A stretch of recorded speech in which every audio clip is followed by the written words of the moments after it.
Catch My Drift, Freak of the Week, Part 2. This one, I saw this truck last year at this event. I really wanted to do a walk around with him then, but I didn't get a chance to. This one's really cool and really unique. I don't think I've ever seen anything else like it, but let's go check out this truck. What's your name? What's your car, man?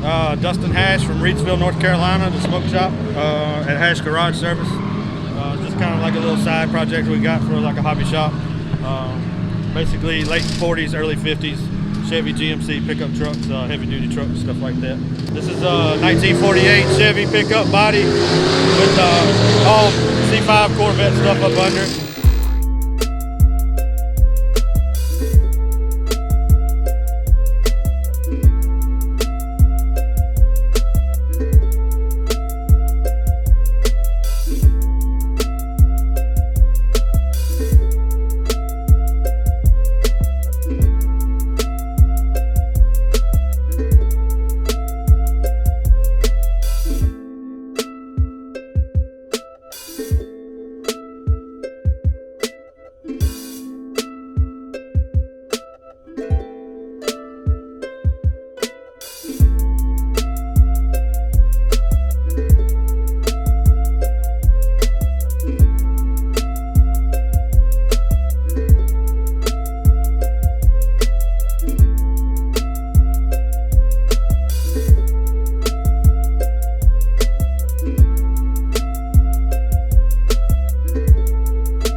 Pretty basic. You can call it a Corvette if you want. It's just rebodied with the Chevy truck stuff.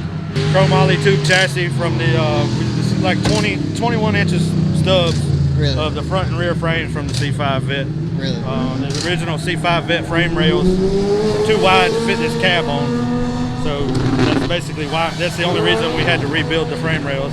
And then once we jumped into that, then we figured we'd just go ahead and do the whole thing. So it's all inch and 5/8 chrome ollie. It's got good bones. If I want to go back and make it a really nice truck later, or an autocross truck, or a pro touring truck, or anything like that, somebody could build a really nice truck. You know, put some good body work on it, whatever. You know, sky's the limit. Obviously, Corvettes have shot up in popularity and drifting or whatever, and it's cool that all the new parts being developed and stuff like that. They just bought right on my old Chevy truck. So, that's cool. It's pretty neat. So how long have you had this thing built? Probably a year and a half now. We got it done first time around, I guess, with we just used all the stock stuff out of the wrecked 04 Vet that we built it out of. 138,000 miles, LS1, whatever, just sent it, factory clutch and all that good stuff. And hit a few events on it, had a lot of fun with it. And then we got kind of invited to Drift Week 2 with Losi and Lone Star guys or whatever. And we wanted to change it up and maybe do a little, kick it up a notch. So after LS Fest last year, we tore it down, did Part Shop Max control arms up front to give it some more clearance, to get some more angle out of it. Went up to these 18-inch carbine wheels instead of I was running factory 17-inch Z06 wheels all the way around it. And that actually worked out better. Those tires were a lot easier to mount, dismount, and deal with, and all that stuff. It was much more of a seat time truck then than it is now, but it's still very reliable. When we took it on Drift Week, we drove it almost 7,200 miles. Really? Six coming in here. Almost 7,200 miles from North Carolina to Arizona, and then back across the states. Hitting all those tracks, drifting with those guys. Yeah, I didn't realize y'all went that far. Yeah, man. Yeah, that's cool. It kind of spiraled out of control, but because we went all the way to Arizona just for the one track, and then had to drive back to Houston for our next track. Damn. So it was a lot of highway miles, a lot of windshield time, but the truck done flawless. We had minor issues, a couple of like bolt check issues or whatever at a couple tracks. And then I want to say the balancer bolt, crank bolt, backed out on it at mid pond. Oh, yeah. That was probably the most major thing or whatever. Yeah. But the Corvette setup, the rack is right in front of the crank pulley, so it wouldn't let the bolt fall out. So we still had the bolt. So sent it back in there with some Ugga-Duggas and some Loctite. Yeah. So, and it's still track like fix. hadn't touched it since. That's awesome.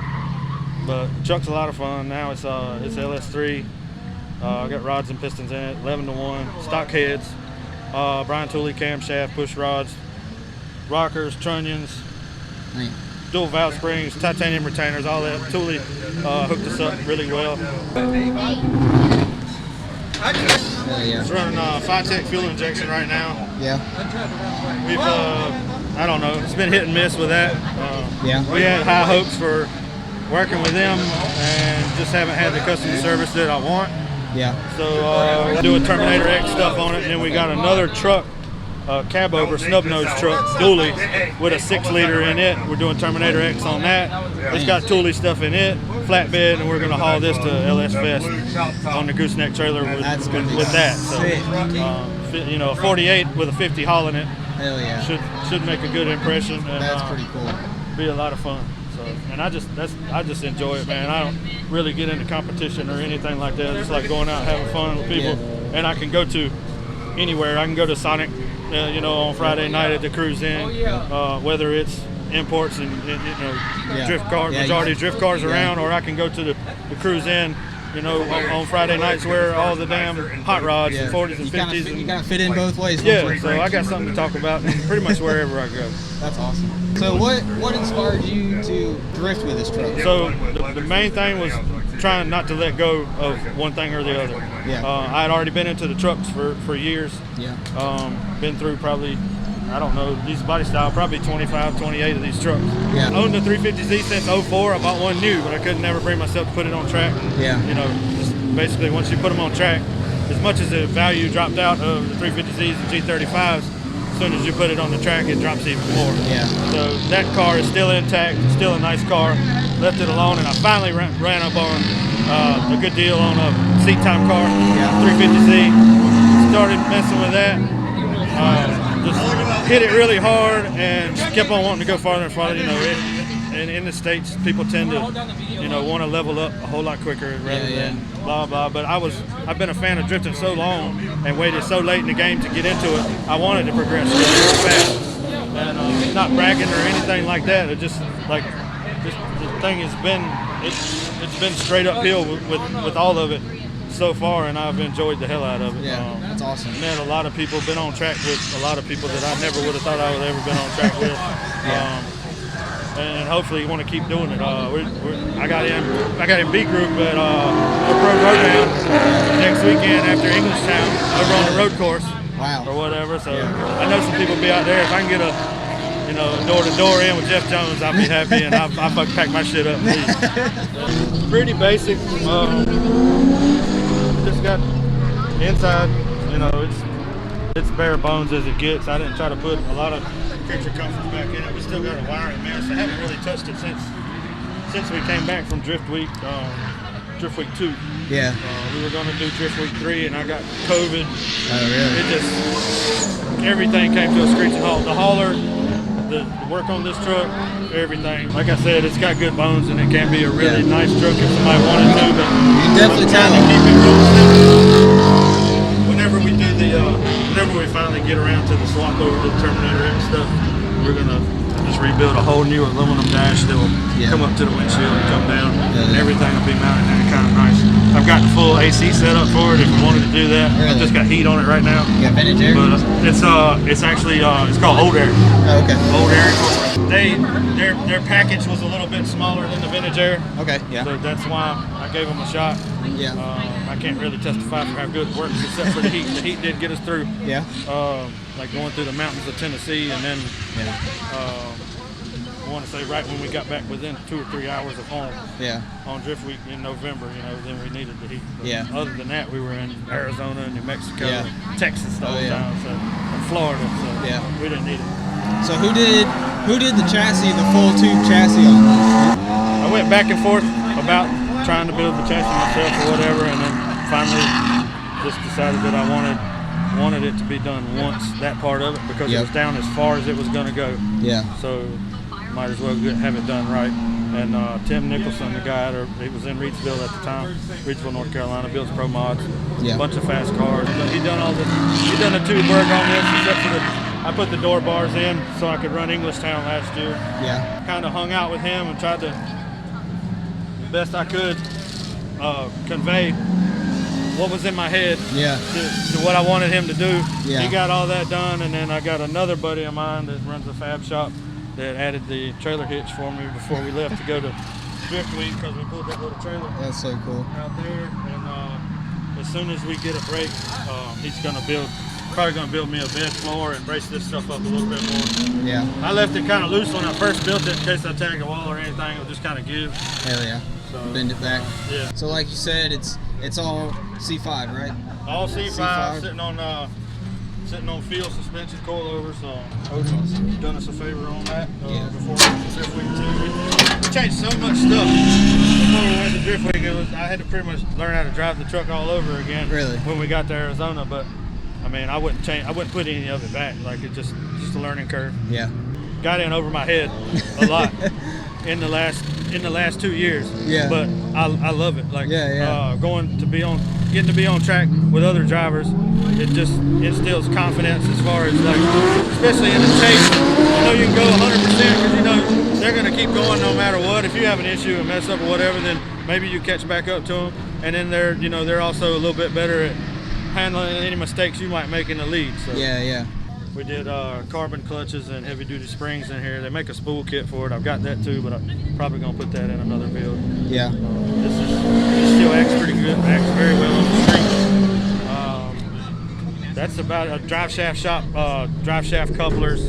The factory rubber ones tend to go out and cause a bunch of problems. Yeah. You never really have trouble out of breaking axles. If you don't hit anything, you don't have trouble. You don't have tie rod trouble. That's about it. Running a LS7 clutch, 15-gallon fuel cell, 340 pump in the tank. I haven't had any problems whatsoever. A little bit of tuning issues with the Phytech stuff, but it's just because I think mainly because of not being able to bounce ideas and stuff off of local tuners, whereas Holly, people everywhere to tune Holly. Yep. We're going to try that, and then hopefully it works out with the other truck we have, and then we're going to continue to try to grow this smoke shop thing, and maybe one day get out of my day job or whatever. So, it's not just drifting; it's hot rods, rat rods, whatever. Yeah. But mainly focusing on late 40s, early 50s, old American iron. That's awesome. So, well, I appreciate you giving me the time. Yeah, man. Thank you very much. Yeah, thank you. Anything you want to plug before? Just check us out on Instagram as Hash Garage Service. Facebook, Smoke Shop at Hash Garage Service. My name on Facebook. YouTube is HGS Smoke Shop. That's it. Yeah. Just go get on there, give us some likes, hit us up if you got any questions. Hell yeah. Whatever. If you want us to come to an event, want to come to one of our events, whatever. We sponsored we helped sponsor Catch My Drift's last event at VIR up in Virginia International Raceway. We'll be at you got front page on his we're t-shirts. Going to we're supposed to run Pro down at Jersey next weekend after the pro race. That's crazy. After that, I don't know, I'll continue to run these guys' events this year. Planning to do LS Fest again. That was a blast. Yeah. Hopefully be a little bit more competitive this year with the truck. It's got a little bit more power and grip and just does what you tell it to a little bit better than it used to. Hyperfest in October. Yeah. Wow. And then still trying to make, I don't know, we're waiting on details for Drift Week 4, dude. Yeah. I would like to jump on that because we missed out on 3. Yeah. But we'll see. You got a full plate this year. Yeah. That's and awesome. I mean, I turned 40 in February, and I told my wife, you know, I was going to do everything I possibly could this year. Yeah. And then I'll just evaluate everything at the end of the year. And if we decide to dial it back a notch, Piedmont drifts 30 minutes from my house. Yeah. That's 16 events a year. Yeah. I can go drifting anytime I want to, really. Yeah. So, That's awesome. But it's awesome getting out and running these better tracks. Yeah. You know, first class venues and shit like that. Yeah.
This video as we drive, I don't know if you can see behind me, out of Atlanta Motor Speedway.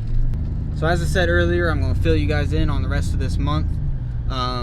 Next week I'm going to Bowling Green, Kentucky to the Hot Rod reunion, and I'll be filming there.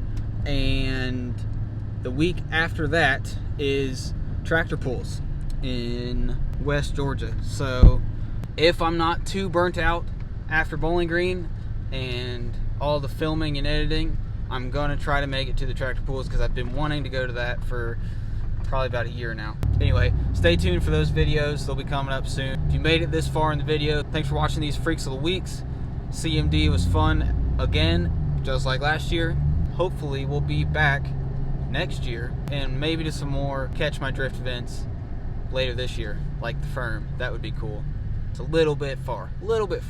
Anyway, thanks for watching the Freaks of the Weeks, and stay tuned for Bowling Green.